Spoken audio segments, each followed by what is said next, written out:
Hi friends, ഞാനിന്നിവിടെ തയ്യാറാക്കാൻ പോണത് രസത്തിൻ്റെ റെസിപ്പിയാണ്. അതിനായിട്ട് ആദ്യമായിട്ട് ഞാനൊരു ചട്ടി ചൂടാക്കാൻ വെച്ചേക്കാണ്.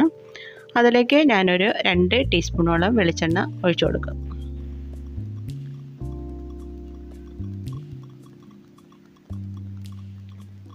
വെളിച്ചെണ്ണ ഒന്ന് ചൂടായതിന് ശേഷം ഇതിലേക്ക് ആവശ്യമായ മറ്റ് സാധനങ്ങൾ ചേർത്ത് കൊടുക്കണം. ആദ്യമായിട്ട് ഞാനിതിലേക്ക് ഒരു 1/2 ടീസ്പൂൺ കടുക് ഇട്ട് കൊടുത്തു. കടുക് ഒന്ന് പൊട്ടിയതിന് ശേഷം ബാക്കിയുള്ള ഇൻഗ്രീഡിയൻസായ വെളുത്തുള്ളി അരിഞ്ഞത് ഒരു 2 ടീസ്പൂണോളം വരും, അത് ഞാനിതിലേക്ക് ചേർത്ത് കൊടുക്കുകയാണ്. ഒരു 4 ചുമന്നുള്ളി അരിഞ്ഞത് കൂടി ഇതിലേക്ക് ചേർത്ത് കൊടുക്കാം. പച്ചമുളക് നീളത്തിലരിഞ്ഞത് ഒരു 3 എണ്ണം ചേർത്ത് കൊടുക്കാം. കറിവേപ്പില ഒരു ഇതള് ചേർത്ത് കൊടുക്കാം.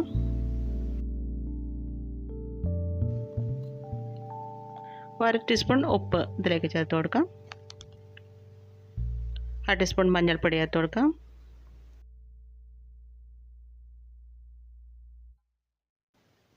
ടീസ്പൂൺ മല്ലിപ്പൊടി ചേർത്ത് കൊടുക്കാം.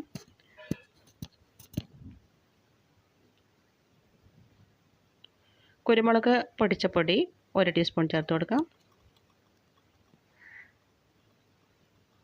എല്ലാം കൂടി ഒന്ന് നന്നായിട്ട് ഇളക്കി പച്ചമണം മാറുന്നവരേക്കും ഒന്ന് ചെയ്തെടുക്കണം. അതിനുശേഷം ഒരു 2 കപ്പോളം വെള്ളം, പുളി പിഴിഞ്ഞ വെള്ളം ഞാൻ മാറ്റി വെച്ചിട്ടുണ്ട്, അതിലേക്ക് ചേർത്ത് കൊടുക്കുകയാണ്.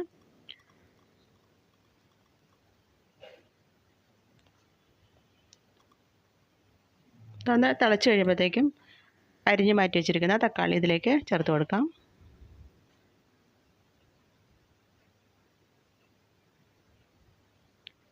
ഇപ്പം തിളച്ചിട്ടുണ്ട്. ഇതിലേക്ക് 2 തക്കാളി ഞാൻ അരിഞ്ഞ് മാറ്റി വെച്ചിട്ടുണ്ട്,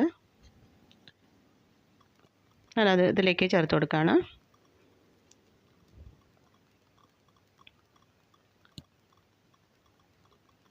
തക്കാളി വേവണ വരേക്കും ഒന്ന് വെയിറ്റ് ചെയ്യണം.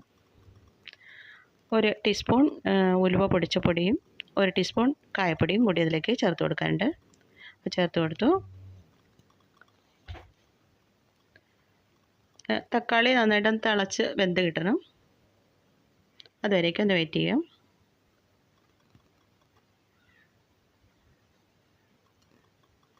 അപ്പോൾ നമ്മുടെ രസം റെഡി ആയിട്ടുണ്ട്. അതിലേക്ക് കുറച്ച് മല്ലിയില കൂടി ചേർത്ത് കൊടുക്കണം. അപ്പോൾ നിങ്ങൾക്ക് എൻ്റെ ഈ വീഡിയോ ഇഷ്ടമാവുകയാണെങ്കിൽ ഒന്ന് ലൈക്ക് ചെയ്യണം, സബ്സ്ക്രൈബ് ചെയ്യണേ.